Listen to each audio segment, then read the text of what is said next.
تو ورڈ میں نے آپ کو کل بتا دیے تھے، صرف سوائے کہ بجلی کا میں آپ کو ریپیٹ کر دیتی ہوں جن لوگوں نے نہیں اٹینڈ کیا تھا. آسمانی بجلی کی 3 ٹائپس ہوتی ہیں، اور پہلی ہوتی ہے رات یعنی کڑکنے والی بجلی، دوسری برق ہے چمکنے والی بجلی، اور سوائق سائقہ کی جمع ہے، سائقہ کہتے ہیں گر کر بھسم کر دینے والی بجلی.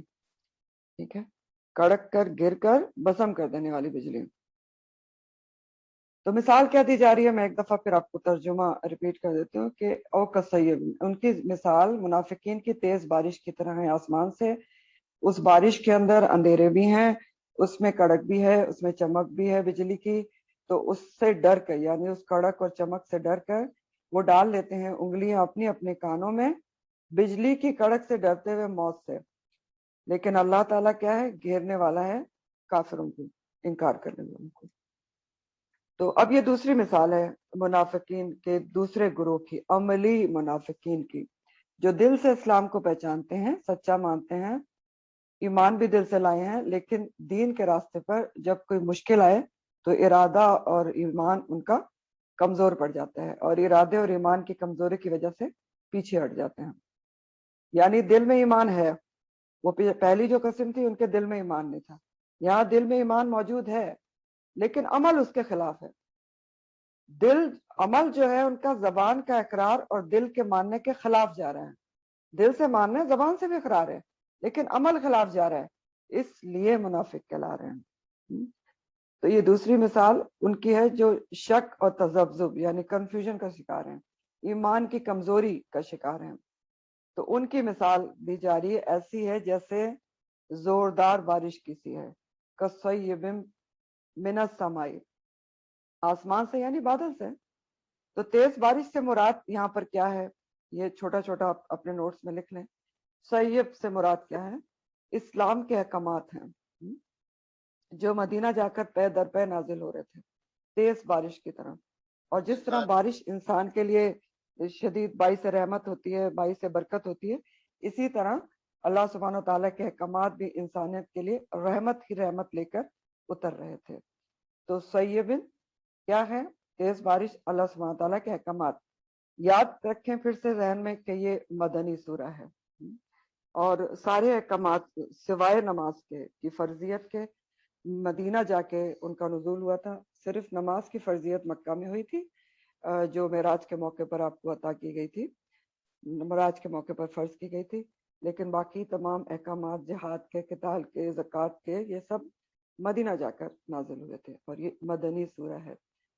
تو کصیب من السماء سے مراد اسلام کے احکامات جو مدینہ جا کر پے در پہ نازل ہو رہے تھے اور رحمت ہی رحمت لے کر اتر رہے تھے.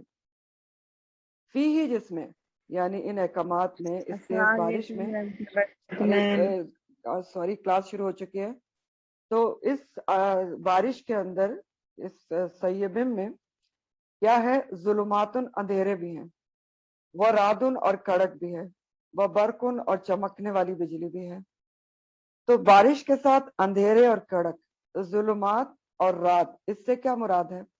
نمبر 1، اس سے مراد وہ مصائب اور مشکلات ہیں جو مسلمانوں کو اقامت دین میں پیش آ رہے تھے، یعنی دین قائم کرنے میں پیش آ رہے تھے.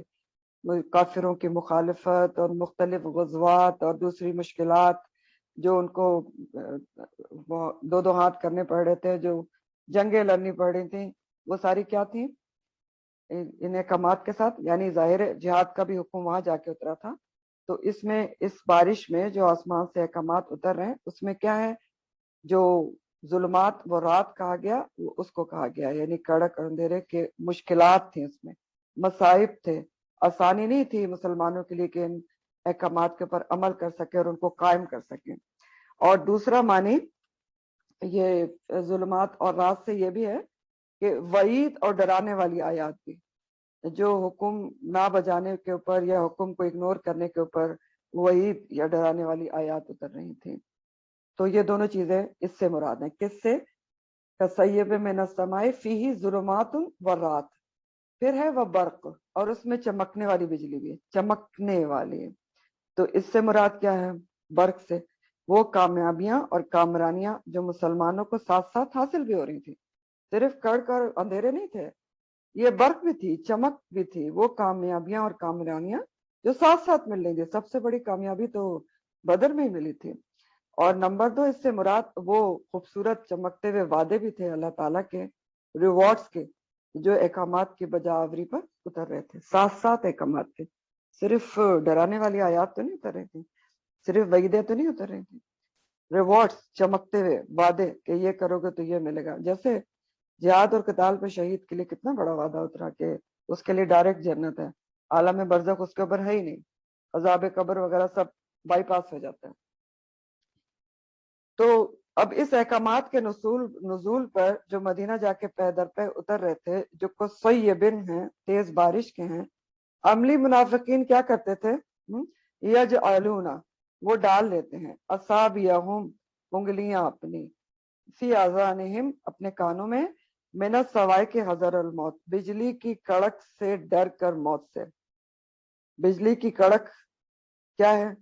صواعق کیا تھی؟ وہ احکامات ہیں بجلی کی کڑک جس سے ڈر کر وہ کانوں میں انگلیاں ڈال لیتے تھے جو انہیں مشکل لگتے تھے. یہ تینوں چیزیں احکامات کے لیے آ رہی ہیں، لیکن احکامات کی کیٹیگریز ہیں. صواعق وہ احکامات جو ان کے نفس پہ سخت بھاری تھے، جن کو سن کے ان کو لگتا تھا کہ بس ہم اس پہ عمل کر لیا تو ہم مر ہی جائیں گے. وہ مصائب اور مشکلات جن کو سن کر ان کو لگتا تھا کہ بس ہم تو ختم ہی ہو جائیں گے. مثلا جہاد کا حکم سن کر سمجھتے تھے کہ اگر جہاد پہ گئے تو بس صرف موت ہے، حالانکہ انسان غازی بھی ہوتا ہے اور موت بھی اتنی خوبصورت، لیکن ڈرتے تھے. ایک اور جگہ قرآن میں آتا ہے کہ ان کی جب ان کو جہاد کے لیے انوائٹ کیا جاتا ہے، بلایا جاتا ہے، تو ان کی حالت ایسے ہو جاتی ہے جیسے موت کو سامنے دیکھ کر انسان پر موت کی غشی طاری ہو جاتی ہے، آنکھیں پھر جاتی ہیں ان کی. تو کیا کرتے تھے ایسے احکامات کے اوپر؟ یہ سنی انسنی کرتے تھے، کانوں میں انگلیاں ٹھوس لیتے تھے، اگنور کر دیتے تھے، مسلمانوں سے علیحدہ ہو جاتے تھے اور اپنی حفاظت کے انتظامات میں لگ جاتے تھے ایمان کی کمزوری کی وجہ سے. بہانے بھی بناتے تھے، کبھی کہتے تھے ہمارے گھر خالی پڑے ہیں، کبھی کہتے تھے بچے اور عورتیں اکیلی ہیں، کبھی کہتے تھے فصلیں پکی ہوئی ہیں تو کیسے جائیں، وغیرہ وغیرہ. تو یہ سب کرتے کیوں تھے؟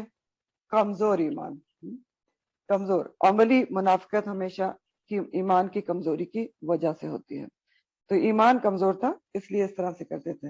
اللہ تعالیٰ کے احکامات مشکل لگتے تھے، اللہ تعالیٰ کے احکامات میں موت نظر آتی تھی اپنے لیے. یجعلون اصابعہم فی اذانہم من الصواعق حذر الموت، موت سے ڈرتے ہوئے.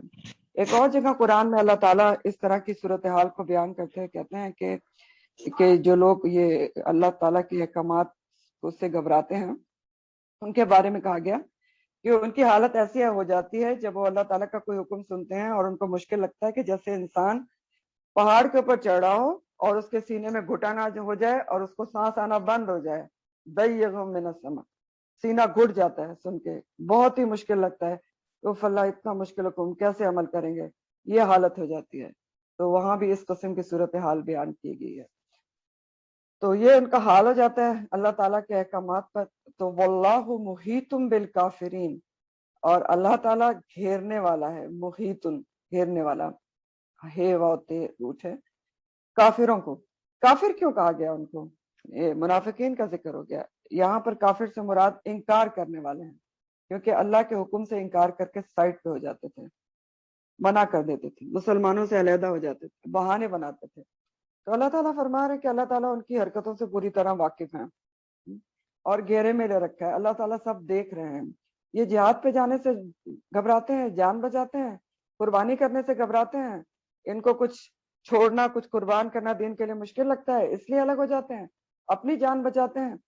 تو سمجھ لیں کہ اللہ تعالیٰ تو ان کو دیکھ رہا ہے، ساری حرکتوں سے باخبر ہے، اور کسی طرح سے بھی کبھی بھی ان کو پکڑنے کی پوری قوت رکھتا ہے.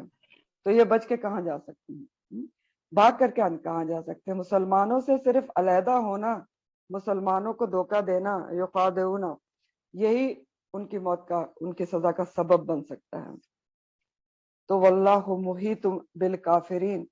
اور مزید ان کی حالت بیان کی جا رہی ہے کہ ان کی حالت کیسی ہو جاتی ہے جب تھوڑا بھی ان کو کوئی اللہ تعالیٰ کا حکم مشکل لگتا ہے تو یکاد البرق، ان کی حالت ایسی ہو رہی ہے، یکادو قریب ہے کہ البرق، بجلی،